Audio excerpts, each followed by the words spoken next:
बरोबर. Actually Gen Z आणि मिनेली याच्यात जनरेशन गॅप आहे, याच्यापेक्षा कम्युनिकेशन आणि अटेन्शन गॅप खूप झालेला आहे. पूर्वीच्या काळी कसं व्हायचं की आई सांगते, वडील सांगतात, वडिलांचा खूप धाक असायचा. पण का डिस्टन्स झालेत पॅरेंट्स आणि मुलं?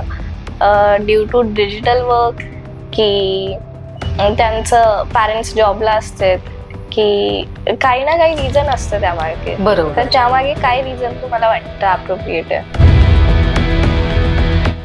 आजकाल पीयर प्रेशर करिअर बाबतीत खूप आहे, खूप वाढलंय की पालक तुलना करत असतात.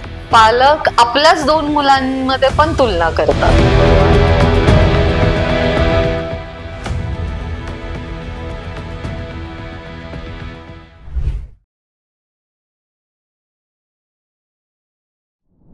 So heartily warm welcoming you ma'am. Thank you. So सर्वात पहिले पॉडकास्ट मध्ये एकच क्वेश्चन असतो तुमचा इंट्रोडक्शनचा, तर प्लीज आमच्या दर्शकांना इंट्रोडक्शन द्या. मी एक सर्टिफाईड काउन्सिलर आहे, बॅच फ्लावर थेरपिस्ट आहे, फोनिक टीचर आहे आणि वत्सल फाउंडेशन पलूस या संस्थेची मी संस्थापिका अध्यक्ष आहे.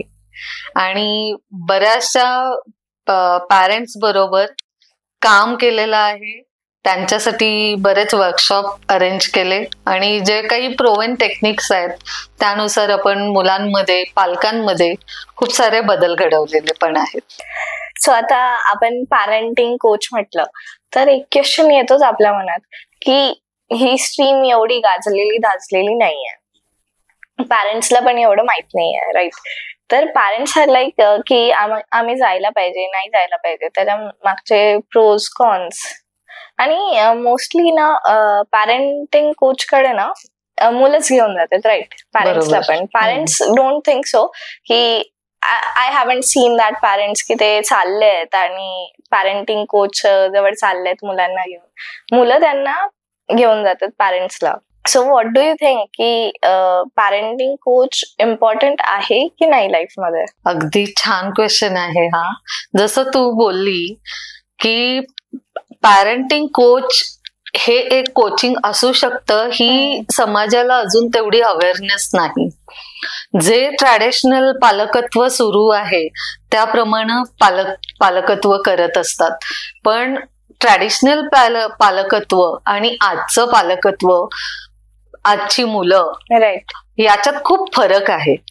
आणि त्यामुळे काय होतं की आज आपल्याला असं वाटतं की आपली मुलं खूप बॅक आन्सर्स देतात, पण हे बॅक आन्सर्स नसून त्यांना जे काही हवं आहे ते समोरून मिळत नसल्यामुळे मुलं थोडंसं ते डिफेंड करायचा प्रयत्न करत असतात.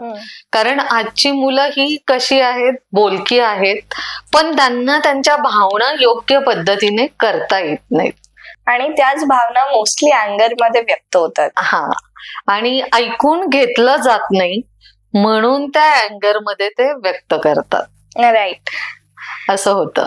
आणि यासाठीच आज पॅरेंटिंग कोचिंग मध्ये कन्वर्ट झालंय आणि आता बऱ्यापैकी पालकांना पण ते समजू लागलंय की याची खरंच आपल्याला गरज आहे, राईट? कारण बदलत्या काळानुसार आपल्याला बदललं तर केलाच पाहिजे, गरज आहे आणि त्याची गरज आहे. आता आपण इथे आलोच आहे मॅम, तर असं असतं ना जनरेशनल गॅप. तर अगोदर कसं असायचं, खूप आता तुम्ही पण बोललात ट्रेडिशनल वे मध्ये त्यांचं पॅरेंटिंग व्हायचं, बट आता थोडं जेनझी लोक आहेत, म्हणजे मोस्टली जेनझीच आहेत. मिलेनियल जे आहेत त्यांना एवढं जेनझींना वाटतं की मिलेनियल सोबत एवढं आपण बॉन्ड नाही ठेवू शकत वगैरे वगैरे. So what do you think, is it appropriate or not? Parents सोबतच आपण मोस्टली दे आर मिलेनियल आणि आम्ही जेनझी आहे, तर आम्हाला असं वाटतं की ते आमचे पॉइंट्स समजून घेतील, नाही घेतील, म्हणून मोस्टली आपण ती गोष्ट लपवतो किंवा ती गोष्ट आपण मोस्टली सांगत नाही, लपवण्यापेक्षा सांगत नाही. बरोबर. ऍक्च्युली जेनजी आणि मिनेली याच्यात जनरेशन गॅप आहे, याच्यापेक्षा कम्युनिकेशन आणि अटेन्शन गॅप खूप झालेला आहे. हो, कम्युनिकेशन त्या वेनी होत नाही. पूर्वीच्या काळी कसं व्हायचं की आई सांगते, वडील सांगतात, वडिलांचा खूप धाक असायचा. आधीचे लोक म्हणतात की आम्ही वडिलांना जेव्हा बघितलं घरात किंवा वडील आले म्हटलं की चिडीचूप, आई समोर थोडस चालायचं. पण आज तसं नाहीये. आज मुलं मोकळी झालेली आहेत, त्यांना खूप काही गोष्टी सांगायच्या असतात. पण घरात काय होतं, पालक ट्रॅडिशनल पालकत्वासारखे वागायला लागतात. आणि आजच्या मुलांना सतत सांगत राहणं किंवा ऐकून घेणं जमत नाही, त्यांना ते आवडत नाही. आणि पालकांना मुलांचं ऐकण्यामध्ये रस नसतो. त्यांना ते यांना ऐकणं जमत नाही आणि त्यांना ऐकून न घेतल्यामुळे इथे अटेन्शन गॅप तयार होते, कम्युनिकेशन गॅप तयार होते आणि मुलांचं आणि पालकांचं कम्युनिकेशन डिस्ट्रॅक्ट होत जातं आणि ते एकमेकापासून दूर दूर जात राहतात. मुलं घरी आल्यानंतर कोणतीही गोष्ट शेअर करत नाहीत आणि पालकांना वाटतं की अरे मूल गप्पच बसतं. पण पालकांनी हे लक्षात घेतलं पाहिजे की तुम्ही मुलाचं एम्पॅथिकली ऐकून घेता का. एम्पॅथिकली म्हणजे काय, तर त्यांना समजून घेऊन सद्भावनेनं शांतपणानं त्यांचं ऐकून घेणं आहे. ना की तो आल्याबरोबर तू काय मला हे सांगतोस, आम्ही असं केलं, आम्ही तसं केलं, ह्या गोष्टी सांगण्यापेक्षा मूल थोडंसं पॉज घ्यायचं आणि मूल काय सांगतंय ते शांतपणाने ऐकून घेतलं तर मुलाला वाटतं की हा बाबा आपलं ऐकून घेतलं जातंय आणि मग ते सांगायला पण लागतं, ना की आपल्यापासून काही लपवायला लागतं. राईट. आता आपण काढलाच आहे टॉपिक, डिस्टन्स झालेत. पण का डिस्टन्स झालेत पॅरेंट्स आणि मुलं? ड्यू टू डिजिटल वर्क, की त्यांचं पॅरेंट्स जॉबला असतात, की काही ना काही रिझन असतं त्यामागे. बरोबर. तर त्यामागे काय रिझन तुम्हाला वाटतं अप्रोप्रिएट आहे? आता आजच्या काळात दोन्ही पालकांनी नोकरी करणं किंवा काही व्यवसाय करणं खूप गरजेचं झालंय असं पालकांना वाटत असतं. पण तितकीशी गरज आहे का हे जरा पालकांनी बघितलं पाहिजे. कारण सुरुवातीचे काही वर्ष मुलाला आईची किंवा बाबांची दोघांचीही गरज असते. तर कोणीतरी एकानी थोडं बॅकवर्ड येऊ शकतं का हेही थोडं बघितलं पाहिजे. आणि आजकाल मोबाईल, सोशल मीडिया खूप म्हणजे इफेक्ट करतो मुलांवरती खूप जास्त. त्यामुळे पण असं होतं की सोशल मीडियावरती आपण बघतो की ही फॅमिली तर खूप परफेक्ट दिसते, चौकोनी दिसते, म्हणजे आपल्याला अगदी ती साचेबद्धता वाटते असं वाटतं. पण तसं खरंच असतं का? नसतं. आणि याला मुलं काय होतात की अरे मी कुठेतरी कमी आहे, माझ्या घरात काहीतरी कमी आहे असं त्यांना वाटायला लागतं. मग या ठिकाणी काय करावं लागेल की आज आपण बघतो पालक जॉबवरून आले, कामावरून आले की मोबाईल घेऊन बसतात. आई पण मोबाईल, काम झालं की एकतर तिची सिरियल असते किंवा ती मोबाईल असतो. बाबांचं पण तसंच, आजी आजोबा पण आजकाल त्या मोबाईल मध्ये गुंतलेले असतात. म्हणजे घरात आल्यानंतर आपण एकत्र तर असतो पण तरीही एकमेकांशी कनेक्टेड नसतो. राईट. म्हणजे तिथे आपला गॅप असतो. का तर तुम्ही सुद्धा त्या मोबाईल मध्ये अडकलेले आहात, मुलं सुद्धा तुमचंच अनुकरण करत असतात. मुलं एक लक्षात घ्यायचंय पालकांनी, मुलं ऐकत नाहीत, सांगितलेलं कधीही ऐकत नाहीत, पण ते आपल्याला फॉलो करत असतात. आपण ज्या गोष्टी करतो ते त्या बघत असतात आणि त्यानुसार ते वागत असतात. राईट. बरोबर. त्यामुळे पालकांनी काय केलं पाहिजे इथे कम्युनिकेशन साधण्यासाठी की तुम्ही आल्यानंतर मुलांशी तुम्ही काय केलं दिवसभर तुमचा दिवस कसा गेला हे डिस्कस करा. मुलं आपोआप तुमच्याशी डिस्कस करायला लागतील की त्यांचा वेळ कसा गेला. राईट. आता आपण मोस्टली बघतो इमोशनल कनेक्टिव्हिटी. इमोशनल कनेक्टिव्हिटी जिथे नाही आहे तिथेच मुलांना ना मेंटल इश्यूज आहेत. राईट. तर आता मेंटल इश्यूज म्हटलं तर डिप्रेशन झालं, एन्झायटी झालं, तर याच्यावरती काही क्युअर? याच्यावरती क्युअर एकच आहे की सगळ्यात पहिला पालकांनी मुलांना ऐकलं पाहिजे. त्यांचं जसं मी मगाशी सांगितलं की एम्पॅथिकली ऐकलं पाहिजे. सद्भावना की तिथे तू चूक मी बरोबर हे कंपॅरिझन न करता, अरे तुला जे काही भीती वाटते ती तू माझ्याजवळ व्यक्त करू शकतोस असं वातावरण निर्मिती केली पाहिजे. आणि याच्यामध्ये मुलं डिप्रेस झाले म्हणजे काही पागल झाला किंवा असं काही नसतं. तर यासाठी तुम्ही काउन्सिलर्सची मदत घेऊ शकता. आम्ही आमच्या संगोपनातून उज्ज्वल भविष्याकडे या आमच्या पॅरेंटिंग सेंटर मधून यासारख्या सुविधा देतो, ज्याच्यामध्ये पालकांना मुलांशी कसं वागता येईल, मुलांना पालकांशी कसं वागता येईल, त्यांच्या काही अडचणी आहेत हे समजून घेतलं जातं आणि त्यावर उपाययोजना केली जाते. ओके.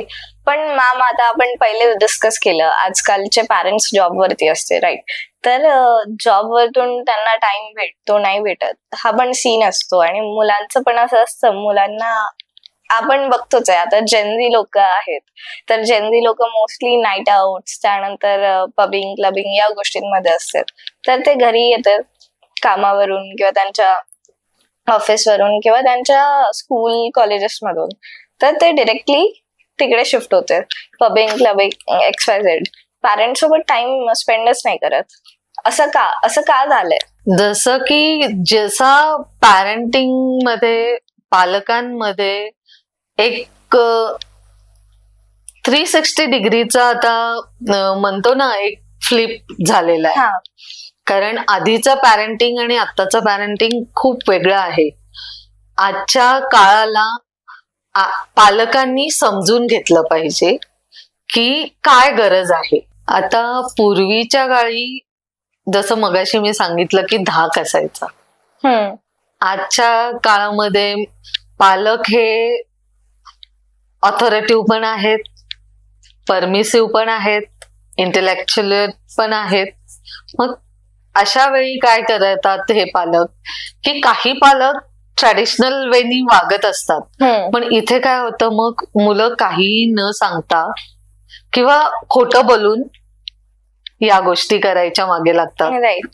पण जिथे ज्या घरामध्ये पालक समजून घेतात, परमिसिव्ह असतात आणि इंटेलेक्च्युअल पण असतात, त्यांनी काय केलेलं असतं, बाउंड्रीज पण दिलेले असतात आणि शिस्त पण असते.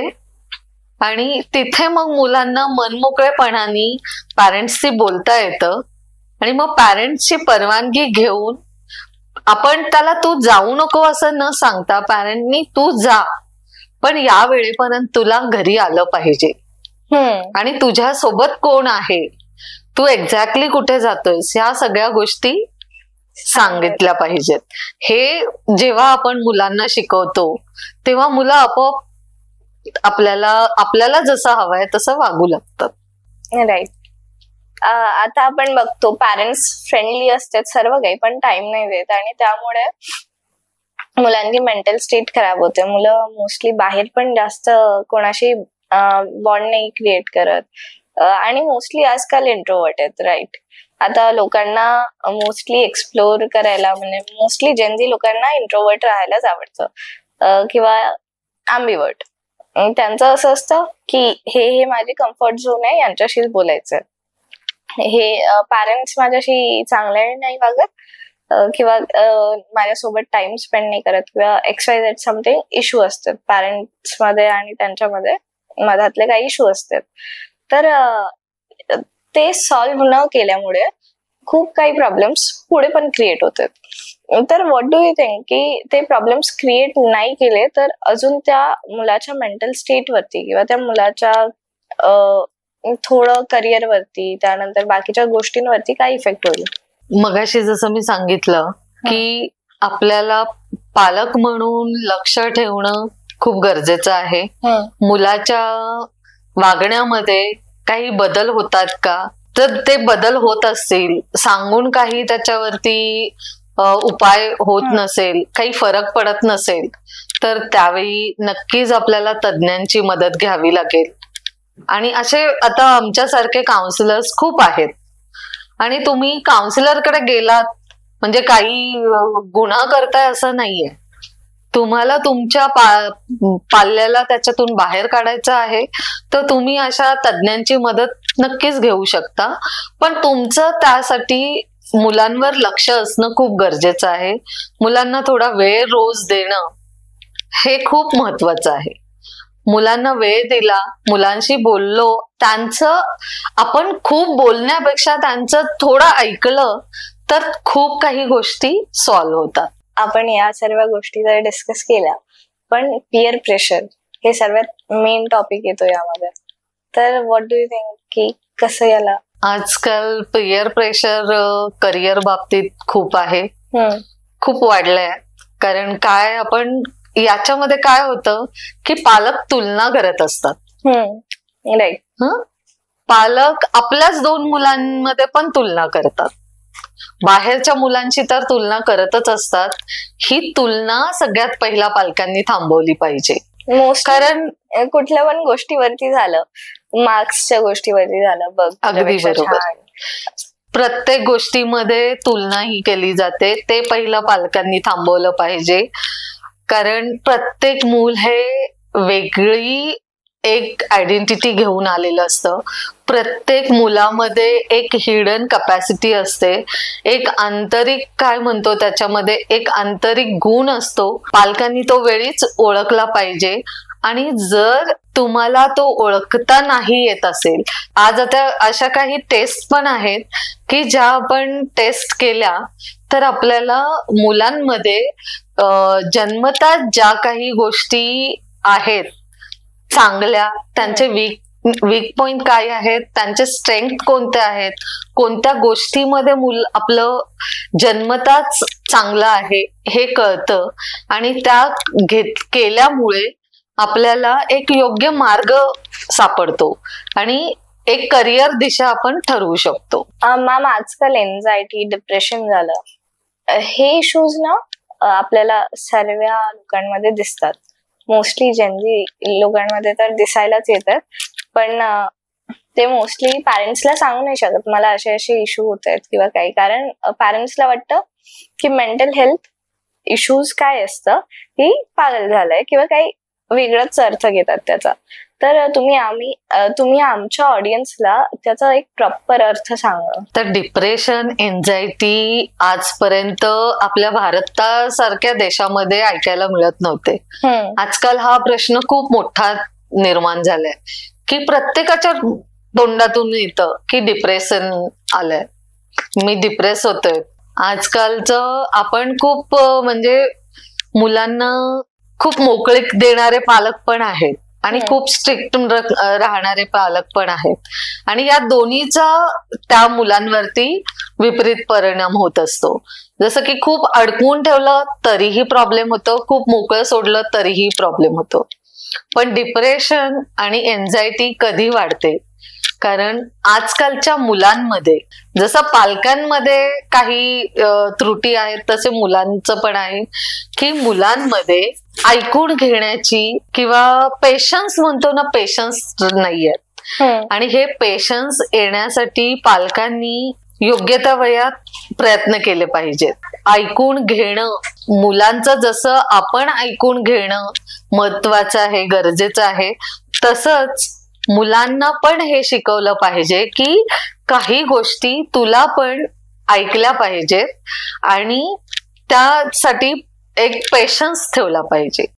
आणि त्यासाठी जे काही आता पालकांचं कसं झालंय की मला मिळालं नाही म्हणून माझं मूल काही मागेल त्याला ते लगेच हा म्हणत असतात. आणि इथेच आपण त्यांचा पेशन्स वाढवायला नाही तर कमी करायला खतपाणी घालत असतो. त्यामुळे तुम्ही मुलांना सगळं द्या, पण त्या एक डिस्टन्स राखून, काही मर्यादा ठेवून, शिस्त ठेवून आपण मुलांना त्या गोष्टी दिल्या पाहिजेत. आता आपण बघितलं की दिलं पाहिजे वगैरे, तुम्ही आता या टॉपिक मध्ये बोललेत की मूड स्विंग्स, इथे मूड स्विंग्सचा पण एक टॉपिक निघतोय, राईट? तर मला एक सांगा की जे किशोरवयीन मुलं असतात त्यांच्यामध्ये मूड स्विंग्स खूप लवकरात लवकर असं 1 सेकंडला चेंज होतं. अगदी बरोबर. मूड स्विंग्स होतात म्हणजे ते मूल बिघडलेलं आहे असं नाही. कारण किशोरवयीन मूल म्हणजेच बंडखोरी असते. आणि हे का होत असतं तर त्यांच्या मेंदूमध्ये हार्मोनल चेंजेस होत असतात. आणि किशोर ह्या वयात येताना म्हणजे पौगंड अवस्थेमध्ये जेव्हा मूल येत असतं किशोर वयात, तर त्यामध्ये मूड स्विंग होणं हे खूप नॉर्मल आहे. कारण त्याच्या हार्मोनल चेंजेस होत असतात.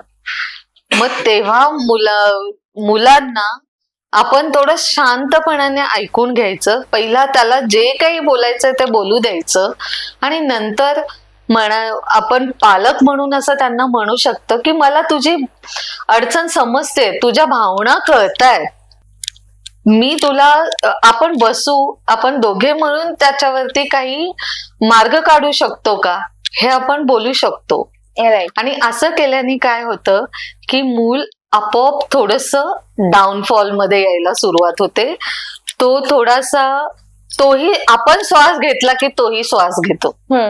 आणि हे मग मूड स्विंग तिथे त्याचा थोडा बदलतो आणि पालकांना पण ऐकून घेण्याच्या परिस्थितीमध्ये येतो आणि तो त्याप्रमाणे वागू लागतो. कधी कधी हा जो सिच्युएशन तुम्ही सांगितला काम होतो, पण कधी कधी याचं टोटली अपोजिट होतं. लाईक एकदम इंटेन्सला चालला जातो मुलगा किंवा मुलगी. दे आर लाईक खूप अग्रेसिव्हली पॅरेंट्सशी बोलून टाकतात, नंतर रिग्रेट करतात आणि त्यामुळे ना त्यांना पॅरेंट्सला तोंड दाखवायला पण नाही इच्छा होत. अगदी बरोबर. पण यावेळी पॅरेंट्सनी पण हे कधी होतं की जेव्हा मूल जेव्हा तावातावानी बोलत असतं तेव्हा पॅरेंट्स पण थांबत नसेल तर पॅरेंट्सही त्यांना काहीतरी सुनावून गेले, आम्ही तुझ्यासाठी एवढं केलं तरी तू असं वागतो, असं जर आन्सर्स पालकांकडून पण आले तर तिथे तू म्हणते तसं गॅप सुरुवात होते आणि मूल तिथून जातच, म्हणजे थांबतच नाही. आणि नंतर त्याला असं पुढे गेल्यानंतर वाटतं काही वेळाने की अरे मी काय बोलून गेलो. पण इथे पालकांची भूमिका खूप महत्वाची आहे की त्यांनी जेव्हा मूल खूपच तावात असतं तेव्हा थोडासा पॉज घ्यायला शिका, थोडासा वेळ घ्या, तुम्हालाही वेळ द्या आणि मुलालाही वेळ द्या. मग तुमच्यामध्ये कम्युनिकेशन चांगलं होऊ शकतं आणि त्याच्यातून तुम्ही एक रिझल्ट घेऊ शकता. राईट. आता तुम्ही इथे बोलल्यात ना की पॅरेंट्स बोलतात की तुझ्यासाठी आम्ही हे केलं, राईट, हे केलं, ते केलं, तुझ्यासाठी एवढा पैसा खर्च केला. तर इथे मुलाला असं वाटतं की पॅरेंट्सनी पैसा बघितला पण माझं पॅशन, माझं जे काही इंटरेस्ट होता ते बघत नाहीयेत. तर व्हॉट डू यू थिंक की पैसा की पॅशन? छान प्रश्न विचारलाय.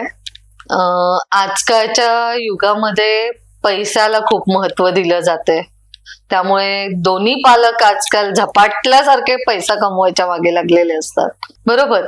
पैसा जितका महत्वाचा आहे तितकंच आपला मूल पण महत्वाचं आहे, त्याच्यापेक्षा जास्त. हो, अगदी बरोबर. की त्यापेक्षा जास्त आपलं मूल जरुरी आहे. आणि मी सगळ्यात आधी सांगितलं एका प्रश्नाच्या ह्याच्यामध्ये की 2 पैकी कोणतं तरी एक पॅरेंट जर मुलाच्या, म्हणजे जेव्हा आपण मूल जन्माला घालतो काही वर्ष जर एकाने थांबलं तर खूप त्यांच्या पालकत्वाच्या जर्नीमध्ये खूप चेंजेस आणू शकतं. हो. बरोबर. आणि आजकालचं मुलं कशी आहेत, मुलांना आज कसं आहे, पैसा पण पाहिजे आणि त्यांना त्यांच्या आवडी निवडी, त्यांचे पॅशन्स पण त्यांना जपायचे आहेत.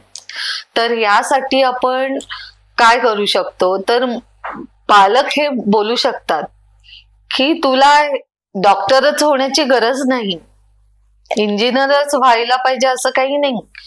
तुला काय आवडतं, तुला संगीत आवडतं का, गायला आवडतं का, डान्स आवडतो का, की अजून काही आवडतं, ह्या गोष्टी आपण त्यांना विचारू शकतो.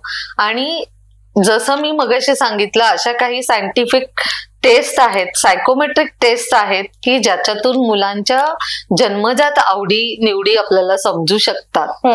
त्याची आपण मदत घेऊ शकतो इथे. आता आपण करिअर वरती, पॅशन वरती बोललेलंच आहे. तर काही काही मुलं ना, त्यांचा इंटरेस्ट वेगळा असतो, अभ्यासात एवढं चांगले नसतात, बट इंटरेस्ट वेगळा असतो आणि त्यामध्ये ते खूप सक्सेसफुल पण होतात. पण पॅरेंट्सचं असं असतं की 10th कम्प्लीट कर, 12th कम्प्लीट कर, डिग्री कर, आणि ते त्यांच्या इंटरेस्ट कडे लक्ष नाही देऊ शकत. So is it appropriate or not? Actually तसं बघायला गेलं तर पैसा कमवणं हेच सगळ्यात शेवटचं एम असतं. त्यासाठी सगळ्या ट्रॅडिशनल वेनीच जायला पाहिजे असं काही मला वाटत नाही. पण पालकांचं किंवा माझंही असं आहे की मिनिमम तुम्ही पॅशन तुमचे फॉलो करा, पण मिनिमम ग्रॅज्युएशन हे घेतलं पाहिजे. कारण काय आहे की तुमचं तिकडे तुम्हाला फक्त नॉलेजच मिळत नाही, तर समाजात कसं वागायचं हेही खूप गरजेचं असतं. आणि काही ठिकाणी आपलं सर्टिफिकेट पण गरजेचं असतं. त्यामुळे असं नाहीये की तुम्ही तुमचं पॅशन करा, तिकडे जास्त हे करा, पण तुम्ही साइड बाय साइड आजकाल तर हे आलेलं आहे, डिस्टन्स एज्युकेशन पण आलेले आहे, तुम्ही त्यावेळी पण जाऊ शकता. तुमचं पॅशन फॉलो करत करत तुम्ही तुमचे शिक्षण, डिग्री कम्प्लीट करू शकता. बट मॅम, आपण जेव्हा पॅशनला फॉलो करतो आणि त्याच सोबत सोबत डिग्री किंवा 11th-12th करत असेल, आपल्याला कमी पर्सेंटेज आले, आपले पॅरेंट्स आर लाईक, नाही करते ना तू, तुझं पॅशन फॉलो करते, तुला ऍक्टिंग करायची आहे, तुला मॉडेलिंग करायची आहे, XYZ. तर इथे आपल्याला वाटतं की ते सर्व सोडून देऊन डिग्री कम्प्लीट करून नंतर करूयात, पण नंतर टाइमच नाही भेटत. नंतर मग असं वाटतं की कसं करायचं, काय करायचं, आता काही राहिलेलंच नाहीये हातामध्ये. नाही, मला असं वाटत नाहीये, कारण आजकालच्या पॅरेंट्स मध्ये खूप समज आलेली आहे तसं बघायला गेले तर, आणि मुलांना ते पॅशन फॉलो करायला देतात. फक्त त्यांचं एवढं आहे की त्याबरोबर तुम्ही सर्टिफिकेट एज्युकेशन घेतलं पाहिजे. आणि तिथे असं आहे की आता आधीच मी बोलले की तिथे पालकांनी थोडस समजून घेतलं पाहिजे, आणि ते होऊ शकतं. 2 वे कम्युनिकेशन झाल्यानंतर ते होऊ शकतं. कारण मुलांनी त्याच्या पॅशन मध्ये रिझल्ट आणून दाखवले तर पालक नक्कीच तिथे माघार घ्यायला तयार असतात. राईट. आता आपण जेव्हा पण काउन्सिलर कडे जातो तर आपल्यामध्ये इमोशनल कनेक्टिव्हिटी असायला पाहिजे, राईट. आपल्या म्हणजे आपल्या पॅरेंट्स मध्ये आणि त्यांच्यामध्ये थोडी इमोशनल कनेक्टिव्हिटी तरी असायला पाहिजे. त्यानंतरच आय फील की पॅरेंट्सला ते समजू शकतात आणि स्वतः पण ते समजून घेऊ शकतात. इमोशनल कनेक्टिव्हिटी कमी झाल्यामुळेच आपल्याला काउन्सिलरची गरज लागते, किंवा रादर इमोशन्स खूप स्ट्रॉंग जिथे असतात तिथेही आपल्याला काउन्सिलरची गरज लागते. कारण एकमेकावरती अवलंबून असतात, बरोबर. त्यामुळे इमोशन बॉन्डिंगची ताणाताण जिथे म्हणतो ओढाताण होत असते, तेव्हा आपल्यामध्ये डिस्कनेक्शन व्हायला सुरुवात होतं आणि मग आपल्याला काउन्सिलरची गरज लागते. आणि तिथे काउन्सिलर मग दोघांचंही ऐकतो आणि दोघांना योग्य ते मार्गदर्शन करतो. आता मामा, आपण बघतो की इंटेलेक्च्युअल कनेक्टिव्हिटी जी असते किंवा इंटेलेक्च्युअल थिंग्स ज्या असतात त्या मोस्टली लोक आता त्या गोष्टींवरती जास्त फोकस करतात more than emotional connectivity, right. तर आय फील की त्यामुळेच पॅरेंट्स मधला बॉन्ड, त्यानंतर लोकांसोबतचा पण बॉन्ड खराब होतो. खराब पेक्षा जास्त आपण असं बोलू शकतो की खूप असा इमोशनल कनेक्ट नाही राहत. इथे मला सगळ्यात पहिला आता हे सांगावं लागेल की पालकत्व म्हणजे काय. कारण पालकत्वाची व्याख्याच ही आहे, म्हणजे माझ्या दृष्टीने, की फक्त मुलं सांभाळणं किंवा मुलं वाढवणं आणि त्यांच्या गरजा पूर्ण करणं हे नाहीये, तर त्यांना भावनिक दृष्ट्या मजबूत करणं, त्यांना सामाजिक दृष्टिकोन त्यांच्यामध्ये आणणं, त्यांच्यामध्ये राजकीय दृष्टिकोन असणं आणि त्यांच्यामध्ये सांस्कृतिक दृष्टिकोन असणं, ह्या सगळ्याची गरज असते. आणि हे पॅरेंट्सनी त्यांना पालकत्वातून द्यायची असते.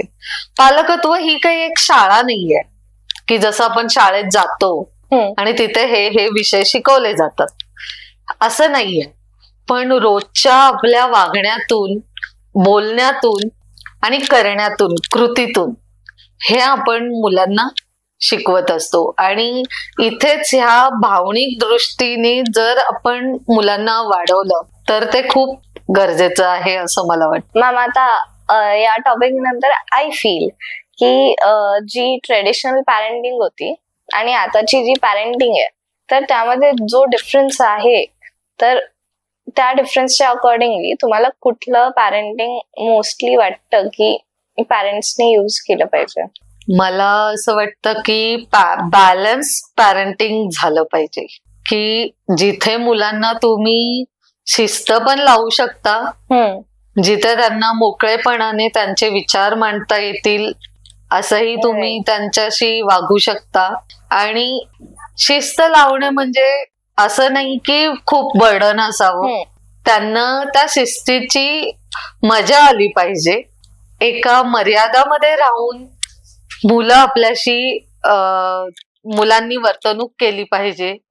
म्हणजे एक प्रकारे ट्रॅडिशनल आणि आत्ताची आधुनिक पालकत्व, आता दोन्हीचा मेळ घालून पालकांनी पालकत्व केलं पाहिजे. हे दोन्हीही स्वीकारले पाहिजे. पण याला स्वीकार करण्यासाठी तुम्ही काही टिप्स देऊ शकता का आमच्या ऑडियन्सला?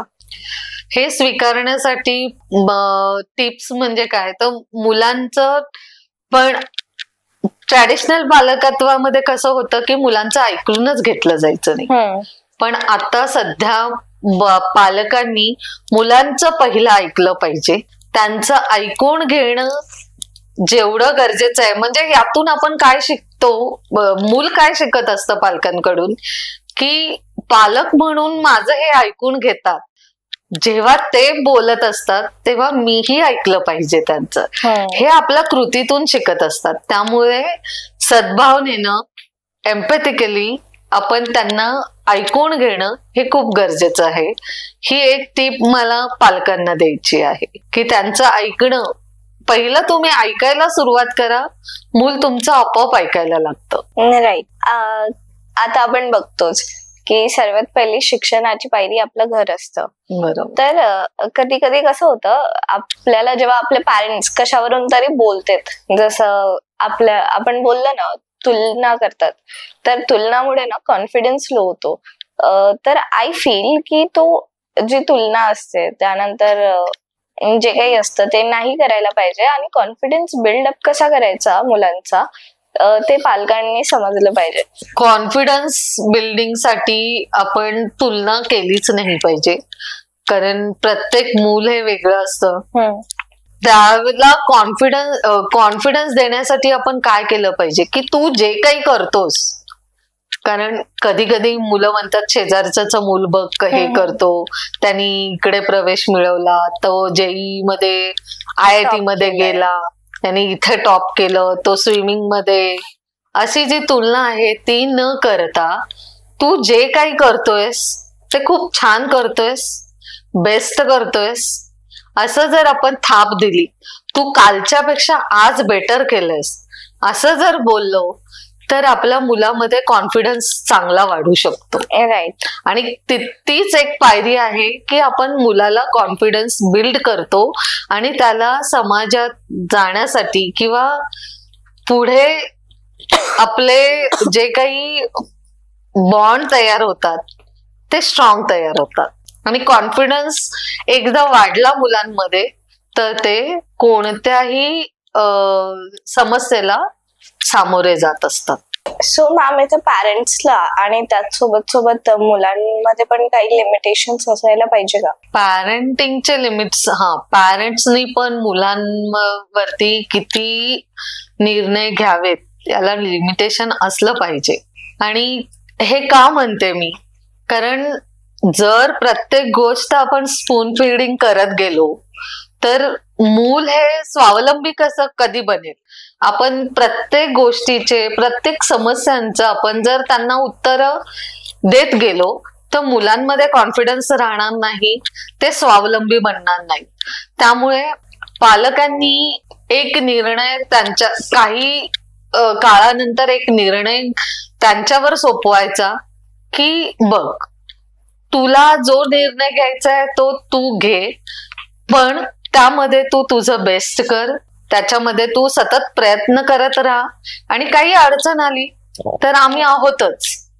हा जर आत्मविश्वास दिला तर त्यानुसार मुलं खूप स्वावलंबी आणि आत्मविश्वासाने स्वावलंबी बनत जातील आणि यशस्वी होऊन दाखवतील. सो आपण या पॉडकास्टच्या शेवटला आलोय आता, तर तुम्ही काही आमच्या ऑडियन्सला टिप्स आणि ट्रिक्स द्या. जसं आता मी बोलले की पिअर प्रेशर न देता मुलांना त्यांच्या मागे खंबीर राहून ते कुठे चुकतायत हे फक्त त्यांना तुम्ही सांगा, पण निर्णय त्यांच्यावर सोपवा. कारण त्यांच्यावर जर तुम्ही निर्णय सोपवलेत तर ते विचार करायला लागतील. तुम्ही ओपन माइंडेड क्वेश्चन त्यांना विचारा, ना की तुम्ही त्यांना सल्ले देत राहा. राईट. तुम्ही त्यांना सल्ले नका देऊ, तर त्यांना ओपन माइंडेड, त्यांना विचार करायला लावा की यामध्ये तू बेस्ट काय करू शकतोस, कारण तूच तुझ्या जीवनाचा शिल्पकार आहेस. हो. आणि हे जेव्हा वाक्य आपण त्यांना बोलतो तेव्हा साहजिकच मुलं विचार करू लागतात. राईट. त्यामुळे पालकांनी मुलांना विचार करायला शिकवावं असं मला वाटतं. So this is the end of the podcast now, and we are so thankful for your precious time, and it was too great to have a convo with you, ma'am. I just gained a lot of things about parenting and how should a child behave. I'll try my best to be with my parents, have a emotional connectivity, and then tell my brother about this all stuff and so on. I'm so thankful for your precious time. So thank you so much, ma'am. Thank you. Same here. आणि तुम्हाला काही problems असतील तर तुम्ही as a counsellor म्हणून मी ऐकायला तयार आहे आणि त्याच्यावर आपण सोल्युशन्स काढू शकतो. चालेल. थँक्यू. Thank you ma'am. थँक्यू. नमस्कार.